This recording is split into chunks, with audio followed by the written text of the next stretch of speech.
ভাত রুটি খেতে ভালো না লাগলে মাঝে মধ্যে এই রকম মুগ ডালের হেলদি স্যালাড বানিয়ে খেতে পারেন।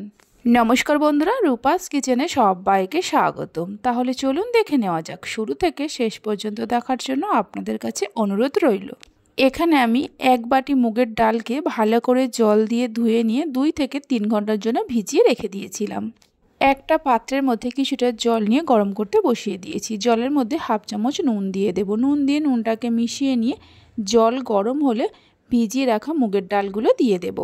গ্যাসের ফ্লেমটা হাইতে করে মিনিট 5-6 সময় ধরে ডালগুলোকে রান্না করে নেব। এর থেকে বেশি সময় ধরে রান্না করার প্রয়োজন নেই। রেসিপিটা যদি আপনারা সকালে বানাতে চান তাহলে ডাল সারা রাত জলে ভিজিয়ে রাখতে পারেন। ডাল ভেজানো ছিল তাই সেদ্ধ হতে খুব বেশি সময়ের প্রয়োজন পড়বে না। দেখুন ঠিক এই রকমভাবে সেদ্ধ করে নিতে হবে।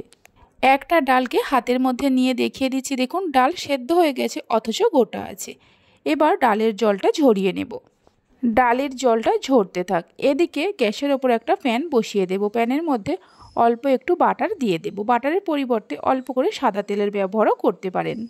বাটারটা মেল্ট হওয়া পর্যন্ত অপেক্ষা করব। বাটার মেল্ট হয়ে যাওয়ার পর এর মধ্যে দিয়ে দেব অল্প করে গোটা সর্ষে, হাফ চামচ আদা কুচি দিয়ে দেব, 2টো কাঁচা লঙ্কাকে কুচিয়ে নিয়ে দিয়ে দেব। ঝালটা আপনারা যেমন খাবেন সেই মতো কাঁচা লঙ্কার ব্যবহার করবেন।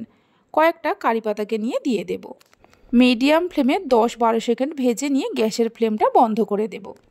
এবার সেদ্ধ করে রাখা ডালগুলো দিয়ে ফোড়নের সঙ্গে ভালো করে মিশিয়ে নেব। অবশ্যই গ্যাসের ফ্লেমটা বন্ধ করে দিয়ে মেশাতে হবে। এইভাবে একবার মুগ ডালের স্যালাডের রেসিপিটা বাড়িতে বানিয়ে দেখতে পারেন, খেতে খুবই ভালো হয়। ফোড়নের সঙ্গে ভালোভাবে মিশিয়ে নেওয়ার পর একটা প্লেটের মধ্যে ঢেলে নেব। রেসিপি ভালো লেগে থাকলে অবশ্যই একটা লাইক করবেন, বন্ধুদের সঙ্গে শেয়ার করবেন। ভালো লাগলে চ্যানেলটি সাবস্ক্রাইব করে পাশে থাকা বেল আইকনটি প্রেস করবেন নতুন রেসিপির আপডেট পাওয়ার জন্য। এর মধ্যে টমেটো আর শসা কুচি দিয়ে দেব। টমেটো শসার পরিমাণটা আপনারা নিজেদের ইচ্ছে মতো নিতে পারেন। হাফ চামচ চাট মশলা দিয়ে দেব। স্বাদ মতো বিট লবণ দিয়ে দেব। চাট মশলার মধ্যে নুন আছে আর ডাল সেদ্ধ করার সময় নুন দিয়েছিলাম, তাই বিট লবণটা বুঝে দিতে হবে। সব কিছুকে ভালো করে মিশিয়ে নেব।